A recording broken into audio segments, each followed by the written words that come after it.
Hello everyone. तो इसके पहले वाले पार्ट में हमने सिजोफ्रेनिया क्या है उसके डिफिनीशन और उसकी इटियोलॉजी तक देख लिया था। अब हम इसमें देखेंगे कि क्लिनिकल फीचर्स क्या है सिजोफ्रेनिया के। तो सिजोफ्रेनिया के क्लिनिकल फीचर्स को हम दो पार्ट में देखेंगे। पहला प्राइमरी एंड सेकेंडरी सिम्टम्स, दूसरा पॉजिटिव एंड निगेटिव सिम्टम्स। तो सबसे पहले देखते हैं प्राइमरी एंड सेकेंडरी सिम्टम्स। तो primary symptoms and secondary symptoms Eugen Bleuler ने दिया था, जिन्हें फादर ऑफ सिजोफ्रेनिया भी कहा जाता है, जिन्होंने सिजोफ्रेनिया टर्म कॉइन किया था, ये दिया था।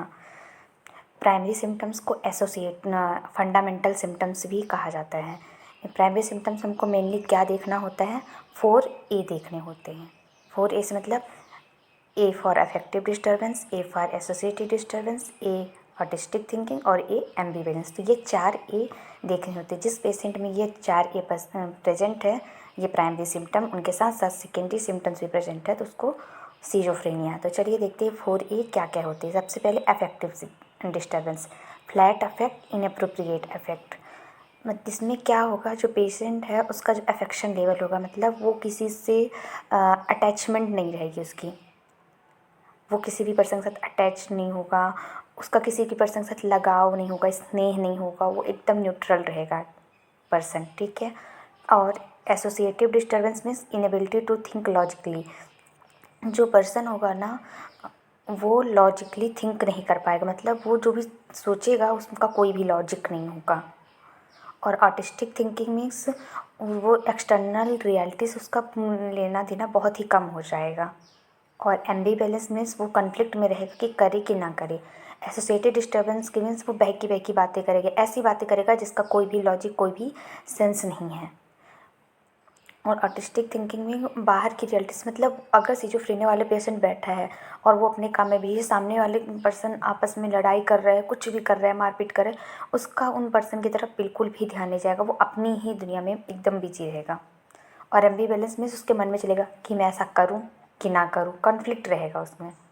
तो ये 4A अगर प्रेजेंट हैं तो ये प्राइमरी सिम्टम्स है। उसके साथ साथ कुछ सेकेंडरी सिम्टम्स भी प्रेजेंट मिलेंगे, जैसे कि परसेप्शन का डिसऑर्डर देखने को मिल सकता है। पेशेंट को हेलुसिनेशंस, इल्यूजन्स आएंगे।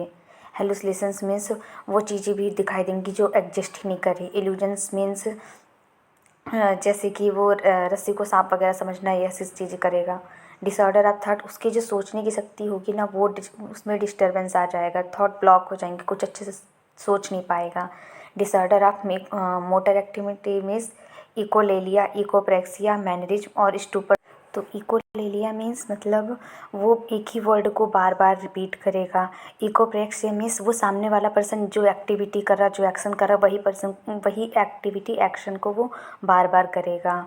मैनरिज्म में डिस्टर्बेंस। स्टूपर एकदम मतलब मोम की जैसा हो जाएगा, कुछ भी रिस्पॉन्स नहीं करेगा वो पर्सन से अगर आप कुछ बोलोगे भी तो। मूड में भी अल्ट्रेशन देखने को मिलेगा। डिस्टर्बेंस देख मतलब कि वो एकदम से होपलेसनेस हो जाएगा, उस एकदम निराश सा रहेगा। एनहेडोनिया मीन्स उसे किसी भी चीज़ में प्लेजर या हैप्पीनेस फील नहीं होगा।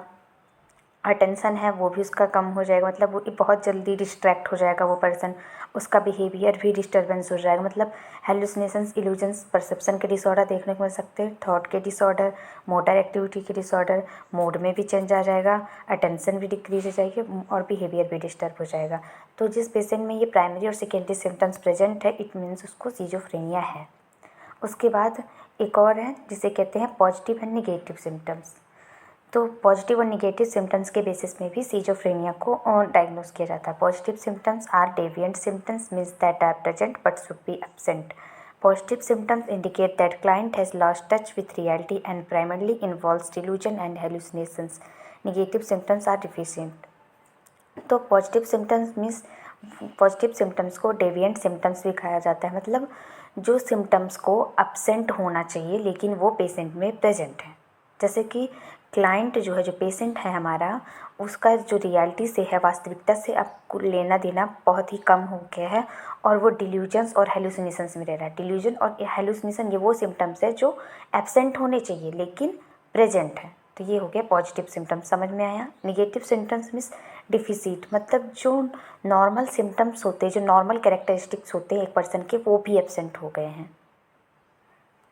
तो अगर पेशेंट का सिजोफ्रेनिया के पेशेंट का ट्रीटमेंट चल रहा है तो मोस्टली केसेस में ऐसा होता है कि पॉजिटिव सिम्टम्स को ख़त्म कर देते लेकिन पेशेंट में नेगेटिव सिम्टम्स दिखाई देने लगते, मतलब जो हेलुसिनेशन डिल्यूजन्स थे या पैथी इवोल्यूशन ये सब तो ख़त्म हो जाएंगे लेकिन नेगेटिव सिम्टम्स भी पेशेंट में देखने को मिलेंगे। तो देखते क्या होते हैं नेगेटिव सिम्टम्स और पॉजिटिव सिम्टम।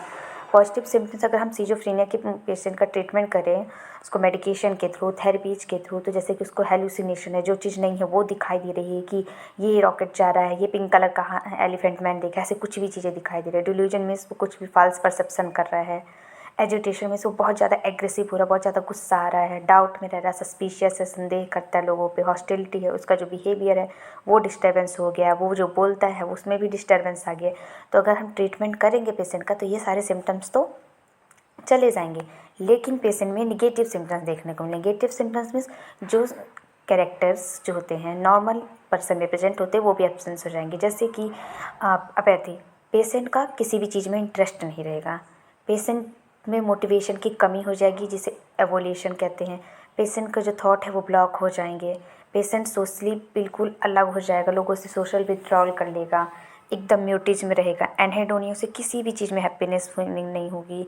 इमोशनल ब्लंटिंग मतलब इमोशनल एक्सपीरियंस भी उसका जो है इमोशनल एक्सप्रेशन करना उसमें भी डिस्टर्बेंस देखने को मिलेगा, उसको सुसाइड के थॉट आएंगे। मतलब इसमें तो पेशेंट बहुत एग्रेसिव था, ये सारे सिम्टम्स प्रेजेंट थे जब, लेकिन जब ट्रीटमेंट करेंगे तो ये सिम्टम्स तो अब चले जाएंगे लेकिन निगेटिव सिम्टम्स भी मोस्टली केसेस में देखने को मिलते हैं। जिसमें पेशेंट क्या होता है, सबको लगता है कि पेशेंट रिकवर कर गया, ठीक हो गया, लेकिन मोस्टली केसेस में ये देखने को मिलता है कि पेशेंट फिर एकदम शांत सा रहने लगेगा, लोगों से मिलना जुलना बंद कर देगा।